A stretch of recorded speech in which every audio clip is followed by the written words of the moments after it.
ओम नमः शिवाय, जय महाकाल। कैसे हैं आप सभी शिव भक्त? देखिए, गुरुदेव हमेशा कहते हैं कि आपके घरों में कुछ पौधे ज़रूर होना चाहिए। जैसे एक होता है बेलपत्र का पेड़, लेकिन काफ़ी सारे शिव भक्तों को ये नहीं पता कि बेलपत्र का पेड़ जब वो घर में लगाते हैं तो उसके क्या नियम हैं, किस तरीके से लगाया जाए। तो देखिए, उसी के लिए मैंने आपके लिए एक वीडियो बनाया है। पहले सोचा नहीं था कि वीडियो बनाना है, लेकिन सोचा सभी शिव भक्तों को बता देना ज़रूरी होता है। एक नियम जो शिव महापुराण कहती है।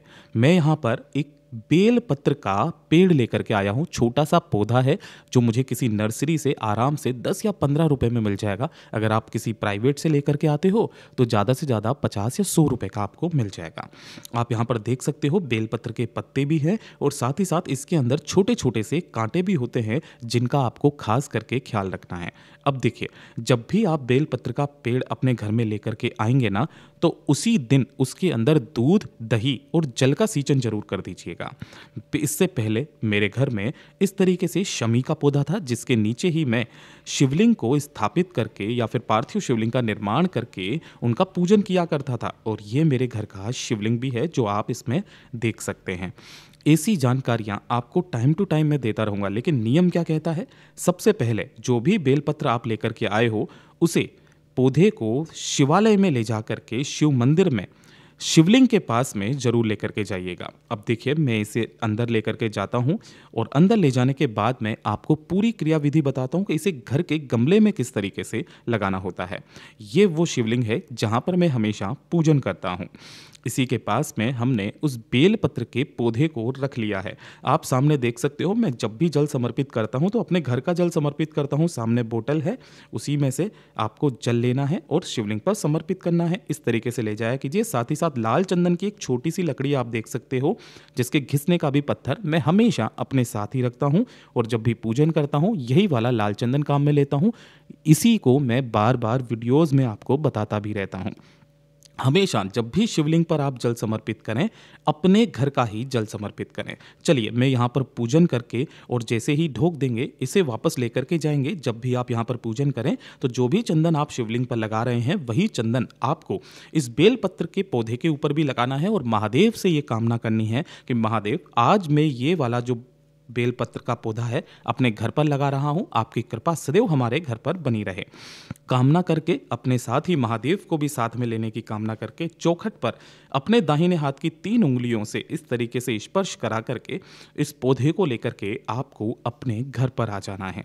और घर पर आने के बाद आपको इसी वाले पौधे को अपने घर के गमले में किस तरीके से लगाना है और उसका पूजन कैसे करना है वो अब आप ध्यान से सुनते चले जाइएगा। लेकिन उससे पहले जिन्होंने भी अभी तक वीडियो को लाइक नहीं किया है, लाइक जरूर कर दीजिएगा और कमेंट बॉक्स में हर हर महादेव जरूर लिख दीजिएगा। तो चलिए, अभी घर पर चलते हैं और घर का जो ये गमला है मैंने पहले से ही तैयार करके रखा हुआ है।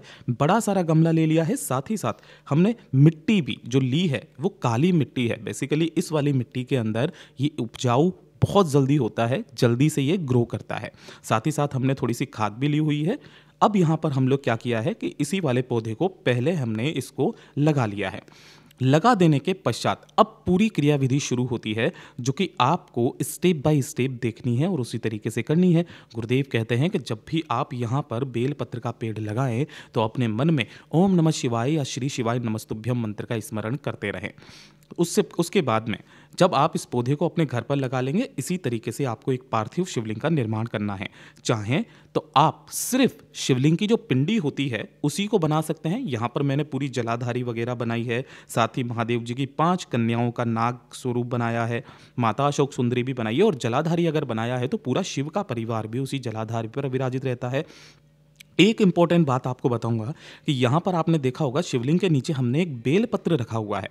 तो हमेशा जब भी आप पार्थिव शिवलिंग का निर्माण करें, एक बेलपत्र के ऊपर ही पार्थिव शिवलिंग का निर्माण करें, उसी बेलपत्र पौधे के नीचे ही।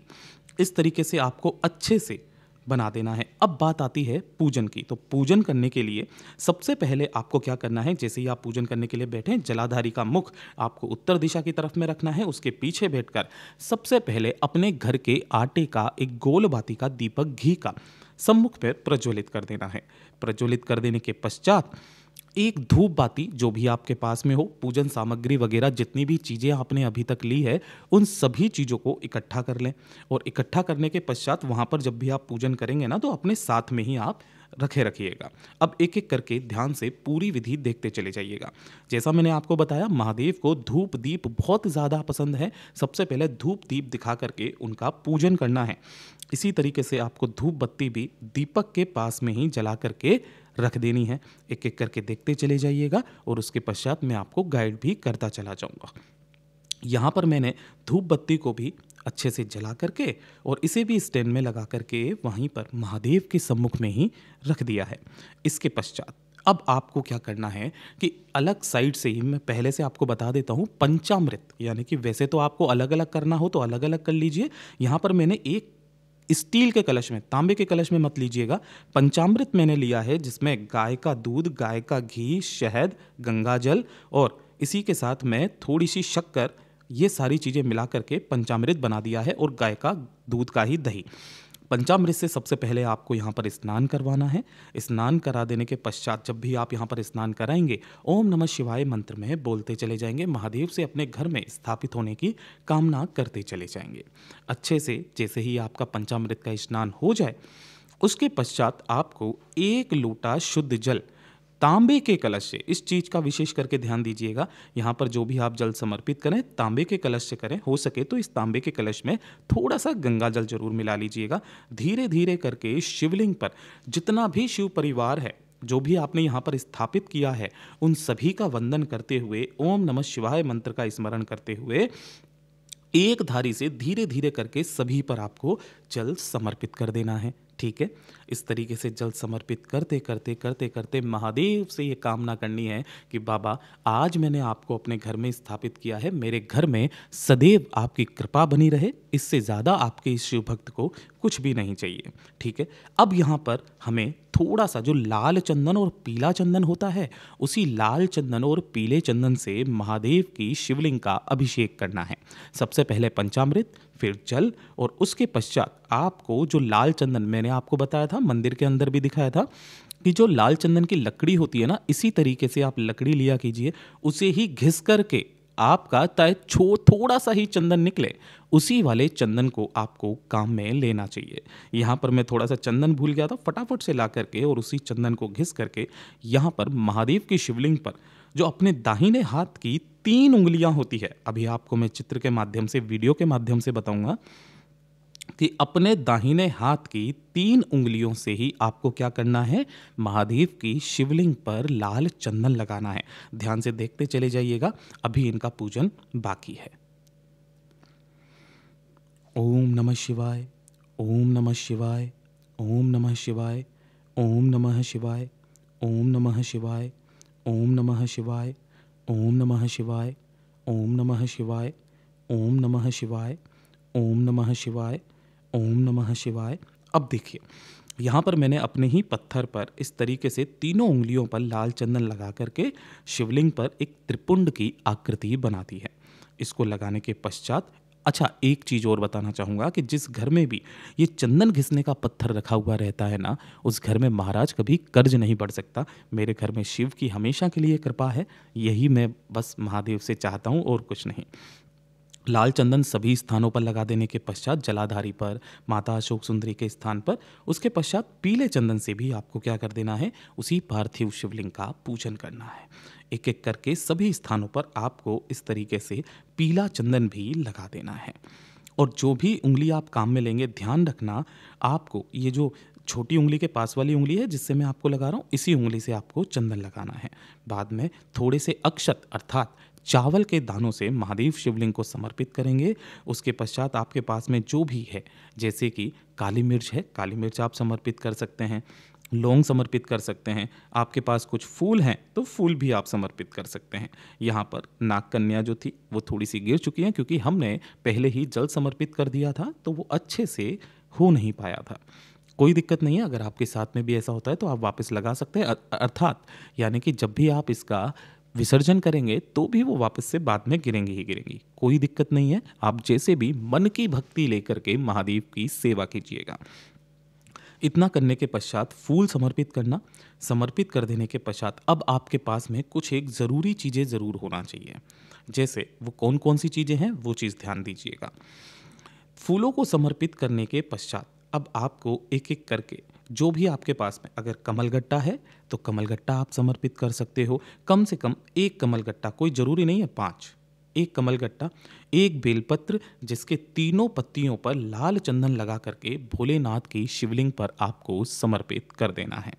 महादेव का मंत्र जो भी आपको आता है उस मंत्र का स्मरण करते हुए बेलपत्र जब भी आप समर्पित करेंगे, डंडी अपनी तरफ में रखेंगे और बीच वाली पत्ती जलाधारी की तरफ होगी, जैसा आपने यहाँ पर वीडियो में देखा है।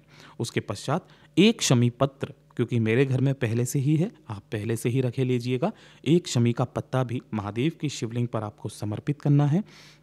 समर्पित कर देने के पश्चात अगर आपके पास में कमलगट्टा है तो आप कमलगट्टा, एक लौंग, इस तरीके से आपको वो भी समर्पित कर देना है। साथ ही साथ थोड़े से काले तिल जरूर समर्पित कीजिएगा। ये क्या करता है, आपके घर में जितनी भी नकारात्मक ऊर्जाएं होती है उन सभी नकारात्मक ऊर्जाओं को दूर करता है। साथ ही साथ आपके घर में सौभाग्य की भी प्राप्ति होती है। इस तरीके से आपको एक एक करके यहाँ पर सारी की सारी चीज़ें समर्पित करते चले जाना है। सारी चीज़ें समर्पित हो जाने के पश्चात अब आपको क्या करना है, ध्यान से देखिएगा। आपको वीडियो के माध्यम से सारी चीज़ें बताता चला जाऊंगा। जैसे ही आपकी सारी चीज़ें समर्पित हो जाए, काले तिल, कमलगट्टा, इसी के साथ में लौंग, है ना, काली मिर्च, जो भी आप समर्पित करते हो, महादेव को धतूरा भी पसंद है, मेरे पास धतूरा नहीं था, आप धतूरा भी यहाँ पे समर्पित कर सकते हैं। ठीक है, इसी तरीके से आपको सारी चीज़ें अच्छे से समर्पित कर देना है। और जब भी आप महादेव को अपने घर में विराजित करेंगे, हमेशा से प्रण लीजिएगा कि हमेशा बेलपत्र पेड़ के नीचे एक दीपक आपको निश्चित तौर पर जलाना है शाम के समय पर। जिस घर में शाम के समय बेलपत्र पेड़ के नीचे एक दीपक जल जाता है, महादेव उस घर में सदैव शिव निवास करते हैं। साथ ही साथ सारी चीज़ें यहाँ पर समर्पित हो चुकी है। अब आपको क्या करना है, सारी चीज़ें समर्पित हो जाने के पश्चात जिस कलश से आपने पंचामृत समर्पित किया था, उसी कलश से एक लोटा शुद्ध जल आपको समर्पित कर देना है। समर्पित कर देने के पश्चात अब धीरे धीरे करके अगर आपके इस तरीके से शिवलिंग विसर्जित होने लगे तो दिक्कत मत लीजिएगा, वो हो जाए तो कोई बात नहीं है। मैंने यहाँ पर वापस से सही कर दिया है क्योंकि मुझे अभी एक लोटा जल और भी समर्पित करना है।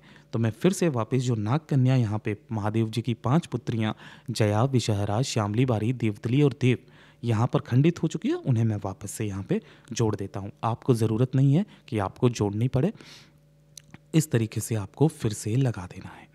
लगा देने के पश्चात अब आपको एक चीज़ ज़रूर याद रखना है कि परिवार में जितने भी सदस्य हैं उन सभी सदस्यों से ये आग्रह करना है कि सभी एक लोटा शुद्ध जल उत्तर दिशा की तरफ में मुख करके और एक एक लोटा जल सभी शिवलिंग पर समर्पित करें। समर्पित कर देने के पश्चात दोनों हाथों को जोड़ करके आपको महादेव से कामना करनी है अपने घर में विराजित होने के लिए। धन्यवाद।